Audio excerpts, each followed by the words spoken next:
నందమూరి తారక రామారావు గారు తన కుటుంబంలో జరిగిన ఒక విషాదకరమైన సంఘటన. బసవ తారకమ్మకు క్యాన్సర్ రావడం ద్వారా వారిని కోల్పోవడం, కుటుంబంలో మనకు అత్యంత ప్రీతిపాత్రమైన వ్యక్తులను కోల్పోతే ఆ బాధ దుఃఖం తెలిసిన వ్యక్తిగా ఇంకెవరికి ఇట్లాంటి బాధ ఉండకూడదు. వీలైనంత మేరకు పేదలకు సేవలు అందిస్తూ వాళ్ళ కుటుంబాలను ఆదుకోవాలన్న ఆలోచనతోటి 1988-89లో ఈ ఆలోచనకు పునాది పడ్డది. ఆ ఆలోచన ముందుకు సాగకపోయినా 2000 సంవత్సరంలో నారా చంద్రబాబు నాయుడు గారు రెండవసారి ముఖ్యమంత్రిగా బాధ్యతలు చేపట్టిన తర్వాత ఆనాటి ప్రధానమంత్రి అటల్ బిహారీ వాజ్పేయి గారిని పిలిపించి ఈ సంస్థను ముందుకు తీసుకెళ్ళాలి, నందమూరి తారక రామారావు గారి యొక్క ఆలోచన, సంక్షేమము, అభివృద్ధి విధానాలను కొనసాగించాలని వారు పట్టుదలతో ఆనాటి దేశ ప్రధానమంత్రిని ఇక్కడికి రప్పించి ఈ యొక్క గొప్ప అద్భుతానికి పునాది రాయడం జరిగింది. ఆనాటి ఆలోచనను నందమూరి తారక రామారావు గారు నిస్వార్థంగా ఎలాంటి లాభం కానీ ఎలాంటి స్వార్థం కానీ లేకుండా తెలుగు ప్రజలకే కాదు, ఈ దేశంలో ఉండే ఎవరికైనా క్యాన్సర్ అంటే ఒక మహమ్మారి, అది ఒక మందు లేని జబ్బు, క్యాన్సర్ అంటే ఒక భయం ఉన్న సందర్భంలో లేదో దీన్ని నివారించవచ్చు, నిలువరించవచ్చు, నయం చేయొచ్చు అనే నమ్మకాన్ని కల్పించడానికి వారు ఒక నిర్ణయం తీసుకొని ఆ నిర్ణయాన్ని ముందుకు తీసుకెళ్తూ ఇవాళ క్యాన్సర్ వచ్చిందంటే కూడా భయపడకుండా హాస్పిటల్స్కి వచ్చి ట్రీట్మెంట్ చేసుకొని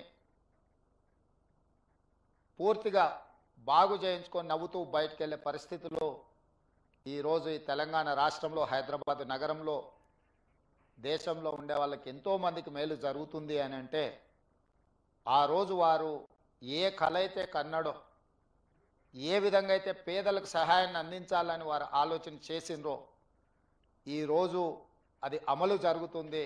తప్పకుండా స్వర్గంలో నందమూరి తారక రామారావు గారు మనల్ని అందరినీ ఆశీర్వదిస్తాడు. ఇక్కడ ప్రధానంగా ఇందులో భాగస్వామ్యం పంచుకొని ఈ నిర్వహణలో, ఈ నిర్మాణంలో ఆర్థిక సహాయాన్ని అందించడమే కాదు, ఇక్కడ సేవలు అందిస్తున్న సిబ్బందికి కూడా ఎప్పుడూ వారి ఆశీర్వాదం ఉంటుంది అని చెప్పి నేను బలంగా విశ్వసిస్తున్నాను, నమ్ముతున్నాను.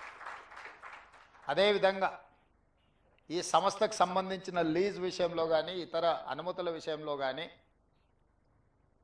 వారు నా దృష్టికి తీసుకొచ్చినంబడే క్యాబినెట్లో పెట్టి తక్షణమే క్లియర్ చేసిన. ఎందుకు అంటే ఈనాడు కొన్ని ప్రత్యేకమైన పరిస్థితుల్లో మేము ఉన్న ఈ హోదా, ఈ గౌరవం వారు ఏ స్వార్థం లేకుండా ఏర్పాటు చేసిన ఒక రాజకీయ పార్టీ మాకందరికీ అవకాశం కల్పించింది. ఆ ఆలోచనను, ఆ విధానాన్ని, ఆ సంస్థలో పేదలకు సేవ చేయాలన్న ఆలోచనను అలవర్చుకున్న మేము తప్పకుండా ఇట్లాంటి కార్యక్రమాలకు అండదండగా నిలబడడం జరుగుతుంది భవిష్యత్తులో కూడా. అదేవిధంగా ఈ వేదిక మీద నుంచి ఒక్క మాట చెప్పదలుచుకున్నాం. మనలో ఉన్న ఆట నైపుణ్యం వెలికి రావాలి, ప్రజల గుర్తింపు జరగాలంటే నైపుణ్యం కలిగిన ఆటగాడితో పోటీ పడాలి అని పెద్దలు చెప్తూ ఉంటారు. ఈరోజు పక్క రాష్ట్రంలో నారా చంద్రబాబు నాయుడు గారు ముఖ్యమంత్రిగా బాధ్యత చేపట్టిన తర్వాత అభివృద్ధిలో, సంక్షేమంలో వారితో పోటీ పడి ఈ రాష్ట్రాన్ని ముందుకు నడిపించే అవకాశం నాకు వచ్చింది.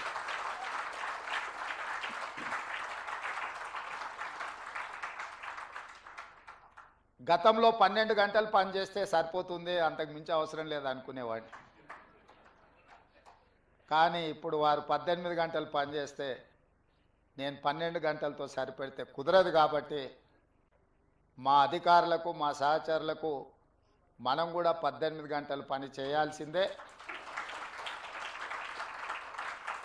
అభివృద్ధి విషయంలో సంక్షేమం విషయంలో పోటీపడి ఈ రెండు తెలుగు రాష్ట్రాలు ప్రపంచానికే ఒక రోల్ మోడల్గా నిలబడాలి అని నేను భావిస్తున్నాను. ఆ దిశగా మా ఆలోచన, మా విధానాలు, మా నిర్ణయం ఉంటుంది.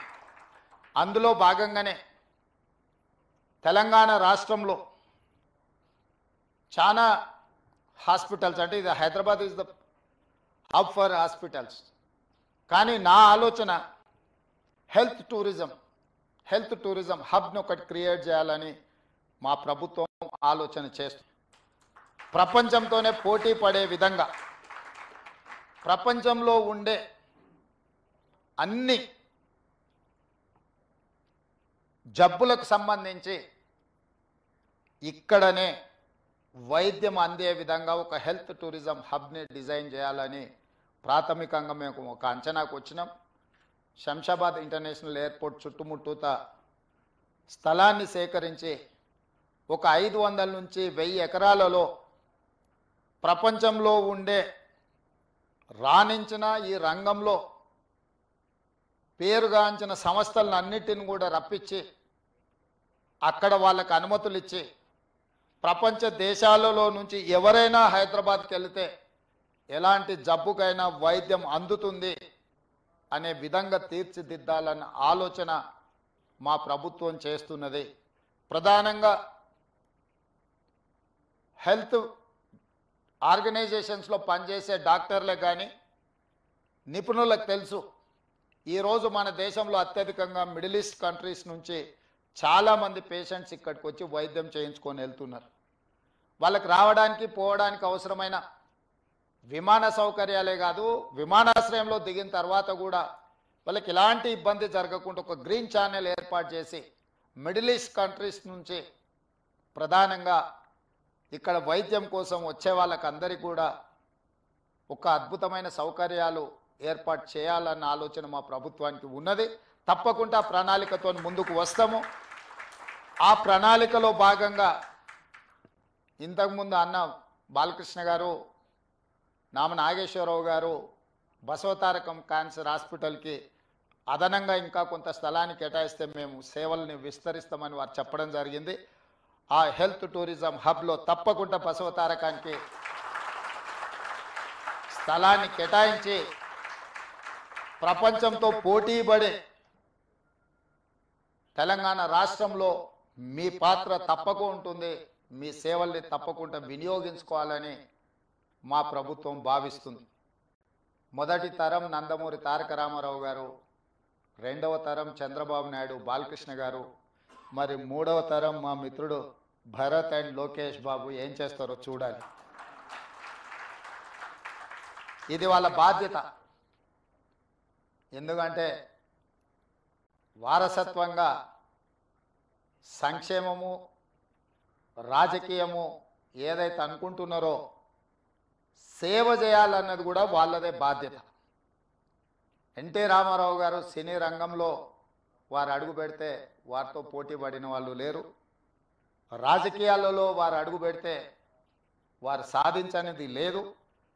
ఈ దేశంలో ఈనాడు సంకీర్ణ రాజకీయాలకు పునాది పడ్డది కేంద్ర స్థాయిలో, రాష్ట్ర స్థాయిలో అంటే national front, United front, NDA లాంటి ఈ సంకీర్ణ రాజకీయాలకు పునాదులు వారు వేసిండ్రు. ఈరోజు దేశ రాజకీయాలనే సంకీర్ణ రాజకీయాలు ఈరోజు నడిపిస్తుంది.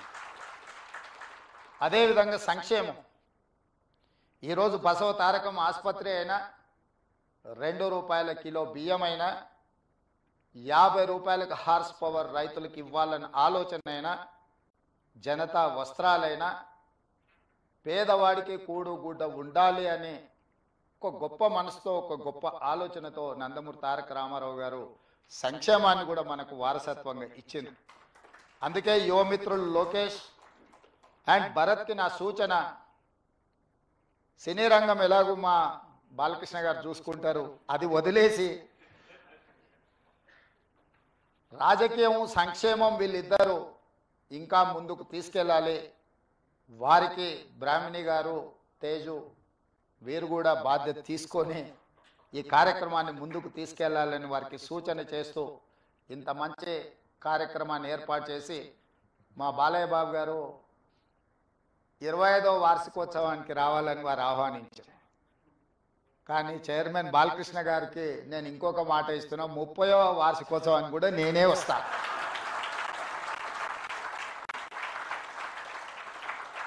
ధన్యవాదాలు.